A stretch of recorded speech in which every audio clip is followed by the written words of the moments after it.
Hey everybody, welcome back. This week we're talking about the history of responsibility and how it relates to you and your victimhood.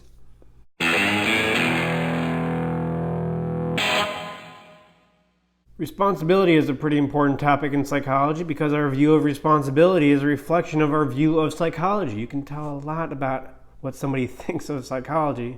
That's what I'm trying to say by how they view responsibility. So let's look at what history thinks of responsibility so we can tell what history thinks of psychology and where psychology may need to go in the future.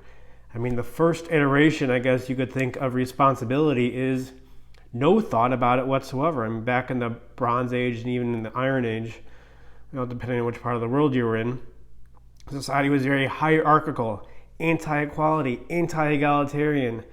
I mean, the pharaoh was a god. He was at least bestowed by some powers from a god. Or, we still think that in some parts of the world. Dalai Lama, I'm looking at you. But the pharaoh, the leader, the nobility, the aristocracy, they were a fundamentally different thing.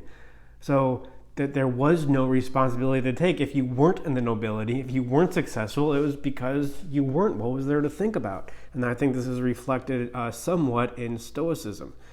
I think, look, the world is how it is. There's nothing you can do to change it whatsoever. Just accept it, make yourself feel good in the moment, and that's all you can really do. It's almost like there's no responsibility to take when you look at society as a entrenched hierarchy.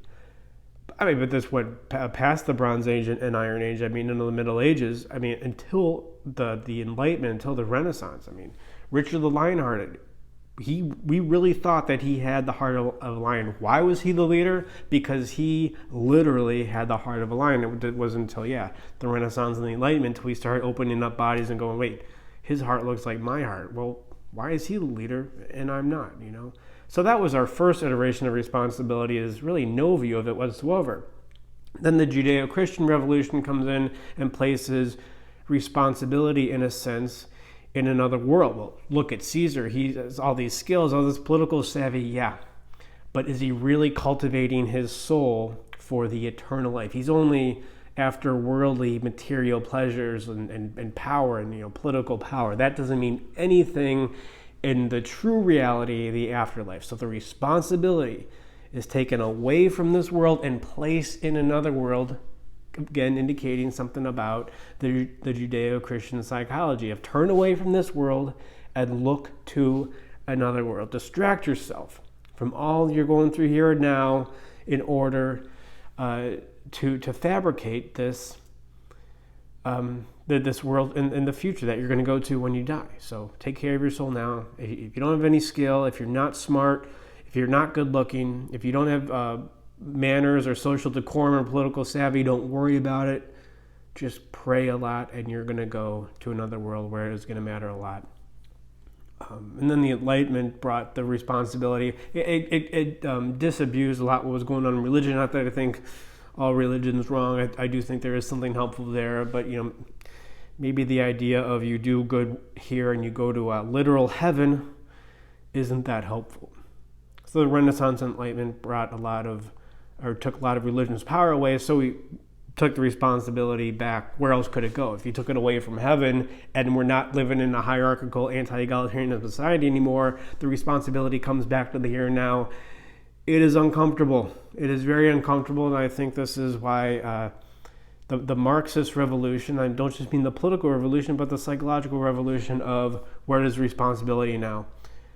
It is on society. You take it away from heaven and take it away from another world. You take it away from a Christian afterlife and you place it on this world. It is society's responsibility. You have a problem because of society, because of how it's structured by the people in power. That is where your problems stem from. And again, this says something a lot about the psychology of collectivism, which has dominated a lot of psychology now. Like feminism and multiculturalism, well, your issues stem from the patriarchy or white supremacy. Now, this doesn't really get to the root of the issue. I mean, there is no root here because the problem here is with infinite regress. Okay, if you're not responsible, the power structure is, well, how did the power structure become responsible? Then when did their responsibility come from? And it just keeps going and going. It doesn't really answer the question. It just pushes it back. Like, how did we get here? God. Okay, but who created God? What? It just doesn't answer the question. It just pushes it back. And then psychoanalysis comes along, Freud predominantly, but then Jung. We'll get to Jung in about 30 seconds here. But Freud said, well, where do your problems come from? The unconscious. We take it away from society, put it on your unconscious. But from Freud's perspective, it was this part of you that you can't really understand and control. Just going to therapy was akin to the proverbial release valve. Jung came around, made a little bit more sense of it, talk about narrative, myth, dream analysis, using symbolisms from our past, archetypal symbolisms, arguably, to understand what's going on in the world, but still kind of vague. So there is this sense where we can't take responsibility to some degree. We're not really sure how, where exactly is it. I think we're getting a little bit closer with Freud and Jung and saying that it's actually part of us, but maybe not a conscious part of us. But before we could explore that any longer, there was the CBT revolution in the 50s and 60s, which said, well, I mean, it didn't say this in effect.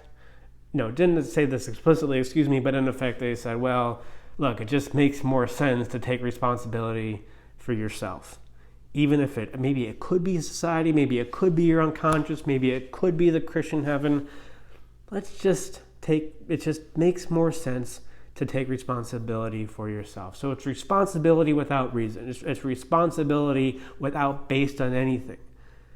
And this is the Jocko Willink, Jordan Petersons of the world going around telling you to take responsibility without indicating what responsibility is. Right? They're not clarifying it. They're not clarifying it any more than Freud or Jung did or any other depth psychologist or psychoanalytic psychologist does. But they're just like, look, just do it. Just forget about it. Forget about any confusion about responsibility. And I know it's uncomfortable, but just do it and let that be the end of it. So I think we're left in psychology. How psychology is dealing with responsibility now is, look, there's either weak individualism. You can take responsibility for yourself, but you're not really strong in it. You don't understand where it's coming from. It's ultimately weak. Or the infinite regress, go nowhere, dead end collectivism of blaming society, or even blaming some other world, or blaming your genetics.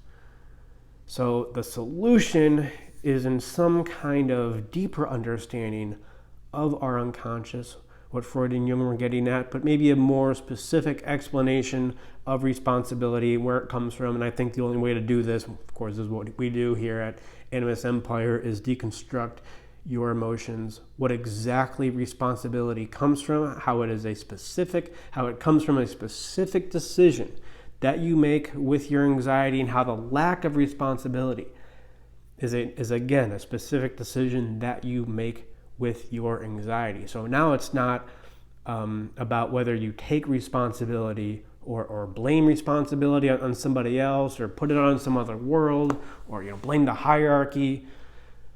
It is more about understanding it and where it comes from. It's really a continuation of the work that Freud and Jung were doing, but just making it, not doing away with anything that they said necessarily, well, not Jung at least, but just making it more clear. And I think this can only come through a definite deconstruction of emotions, what emotions are, and what decisions we can make with them. And it's only when we understand it from that perspective can we really understand where what responsibility is and where it comes from, and find out more. animusempire.com/therapy/group, just to get started, /ebooks, read my book, Man's Guide to Psychology, and that'll fill you in.